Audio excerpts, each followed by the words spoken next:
காவல் செய்யும் கடமை மறவாது.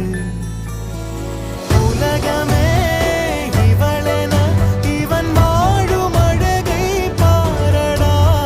மகளென வளர்க்கிறான் இவன் உயரம் குறைந்த தாயடா. இவனின் அன்பை அளந்திட எந்த மொழியும் போதாது. இவன் அண்ணன் பாதி தந்தை மீதி ஆனானே ஆனானே. தம்பி என்ற நிலையை கடந்து போனானே போனானே. ஆழி சூழ்ந்த உலகிலே